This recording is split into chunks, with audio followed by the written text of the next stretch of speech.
Let's do a relaxation practice. Get yourself settled and comfortable. This is Rebel Week. We're getting into a position that might not be classic position for relaxation, but that what you might want to be doing. And even before you do that, if you want to move your body around or stretch, bring your arms up over your head as you breathe in. All of those things can kind of wake up our body and also bring our attention into our body. And at any point in time, you could always move or stretch or get up or do something that feels really nourishing to you. One of the things that I noticed teaching yoga was that we would give these instructions about being kind to our bodies, but people really need to know what's happening in their body before we can do that.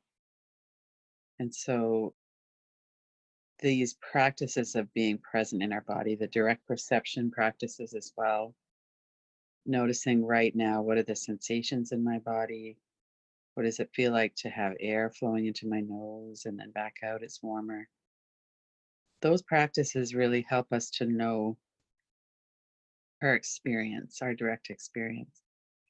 And then the kindness work that we do and being kind and patient, both with our mind when it wanders off, as it will, but also with our body, the clenched teeth, the tightness in the shoulders, the rolling gut. We don't appreciate that when it's happening because it's painful or it's distressing or there's something not very calm and delightful about that when our body's all tight.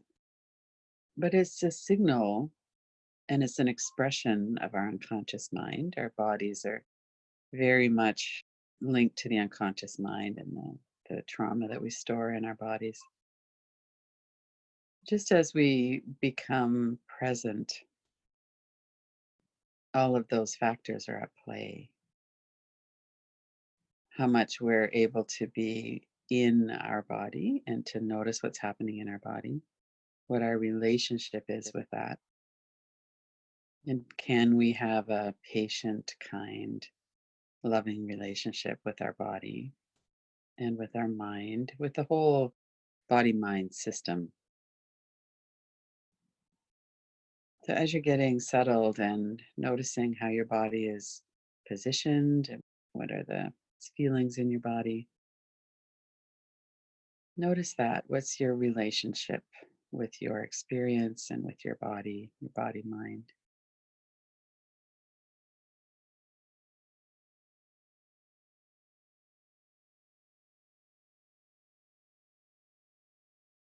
One of the really core trauma experiences is that we disconnect from ourselves. So notice that could be partly what's at play when our mind wanders off as well. We're not totally comfortable being present in this moment, especially when the moment has a lot of activation in it: fear, grief, uncertainty.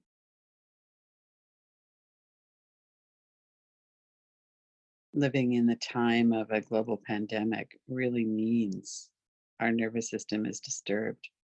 We're more vigilant than usual. We're probably closer to the edge, you might say. We might be more irritable. We have a higher level of tension in our body. We might be tireder because we're not sleeping as well. We're carrying this collective load of trauma. And then we come back to these practices again and again because we really want to deeply experience our life and deeply heal as we're moving through life. We heal the past through our relationship with ourselves and our kindness and compassion. We become on our own side. And we have ways and tools and methods to help with bringing our traumatic memories forward to be healed in this moment through awareness, through mindfulness, through being safely in this moment.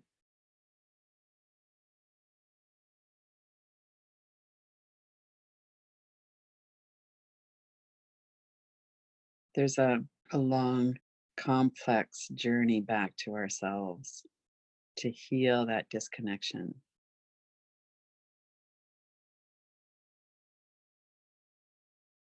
And it's simple in a way, although it's very complicated in a way too. But it's really quite simple when we come into a practice and we notice our body, we notice the sensations that are in that space. Our bodies feel like they're solid. You know, you can touch your leg, you can touch your arm.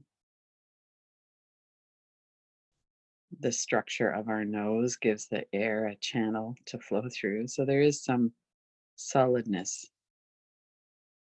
And yet, on an experience level, we mostly experience sensations. Sometimes it's the sensation of nerve pain or digestive processes.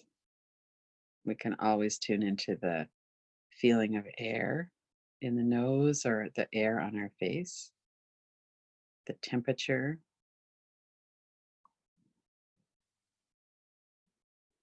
And as we breathe, our bodies move. So we could notice that.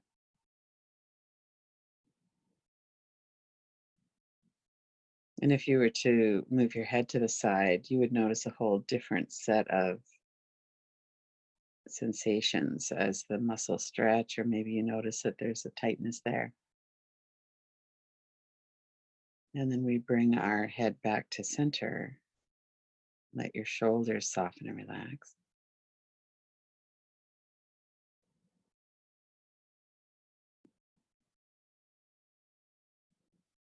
And for a few seconds or maybe longer, all of our attention is focused there.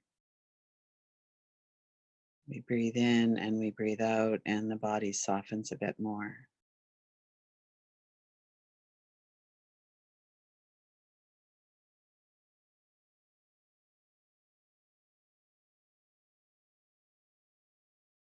And the kindness and compassion that we bring to these practices, to this developing relationship with ourselves,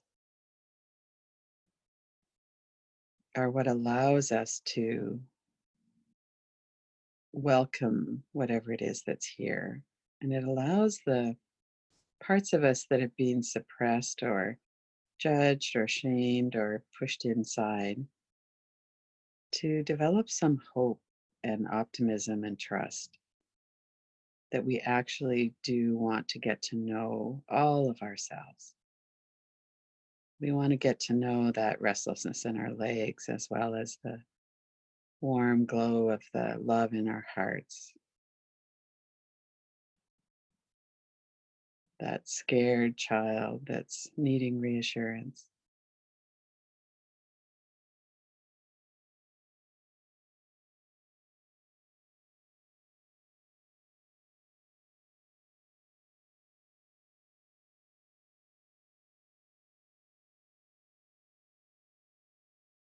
And when we do a practice, we're walking the walk. We're letting our body know, our nervous system, our whole being know that we're serious about this.